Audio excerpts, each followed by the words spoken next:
Si on prétend comparer le Coran et la Bible, pour nous chrétiens, il paraît nécessaire de pouvoir commencer par s'écouter. Et la grosse question qu'on peut poser aux musulmans, c'est est-ce qu'ils vont être capables d'écouter ce que nous on dit? Parce que tous ceux qui ont un petit peu l'expérience de dialogue sur ces questions avec des musulmans quand ils sont chrétiens, ils vont se rendre compte assez vite que c'est en général à peu près impossible de parler. On peut vraiment poser la question aux musulmans, mais est-ce que tu vas être capable d'écouter ce que je dis? Parce que comme le Coran prétend comprendre et dire ce que nous croyons, ils ont un mal fou à écouter ce que nous disons que nous croyons. Pas seulement ce que eux pensent que nous croyons, mais ce que nous disons que nous croyons. Alors on pose cette question, est-ce que vous êtes capable de nous écouter, d'entendre ce que nous disons vraiment, ou bien est-ce que vous allez simplement vous boucher les oreilles, ne pas écouter, parce que vous êtes tellement sûr de ce que nous sommes? La grande critique qu'on peut faire aux musulmans dans ces cas-là, c'est mais en fait ce que vous faites, c'est quoi? À partir de votre propre univers religieux, à partir de votre pensée, vous projetez sur nous ce que vous pensez que nous croyons. Alors que l'attitude légitime, juste, c'est évidemment d'écouter ce que l'autre dit avant de plaquer un jugement sur lui. Alors, beaucoup de musulmans nous disent qu'ils sont plus tolérants que nous parce qu'ils acceptent Jésus comme prophète alors que nous n'acceptons pas Mohamed comme prophète.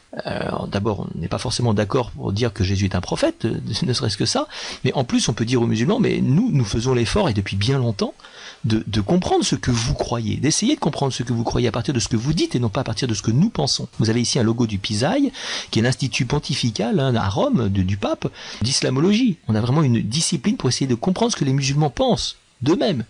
Alors pourquoi est-ce que les musulmans, eux, ne font pas cet effort?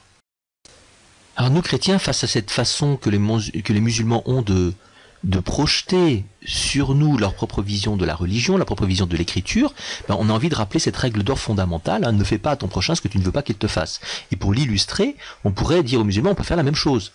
Non seulement vous projetez quelque chose sur nous qui vient de votre propre perception, mais nous aussi on peut faire la même chose, on peut projeter sur vous notre propre vision des choses, notre vision chrétienne, notre vision occidentale.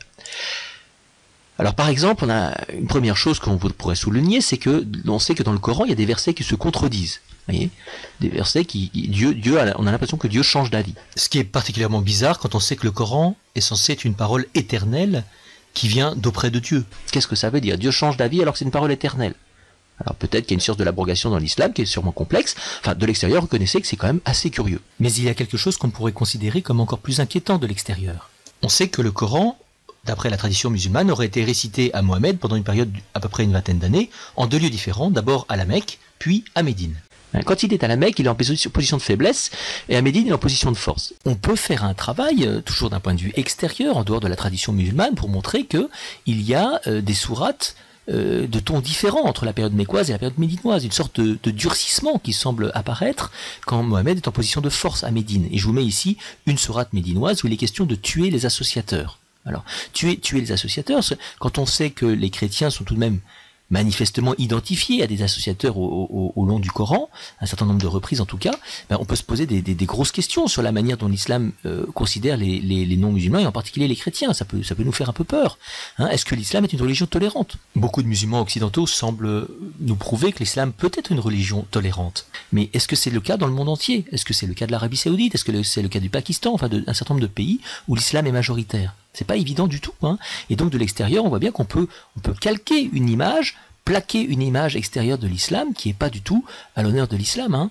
Alors les musulmans occidentaux refuseront évidemment cela. Peut-être pas tous d'ailleurs, peut-être qu'il y en a quelques-uns qui seront en accord avec cette idée un peu radicale de l'islam, qui cache son jeu avant de pouvoir se révéler. Voilà. C'est une vraie question que l'on peut poser à l'islam de l'extérieur. Oui. Donc, en tout cas, ça nous prouve quoi cela? Ça nous prouve que c'est toujours très désagréable de faire cette œuvre de projection sur l'autre, et puis c'est même tout à fait illégitime parce qu'on ne tient pas compte de la tradition de l'autre, de la manière dont lui-même interprète ces questions qui se posent forcément à l'intérieur d'une tradition religieuse. Alors se pose finalement la question, qu'est-ce vraiment que la Bible pour nous chrétiens et pas seulement pour les musulmans?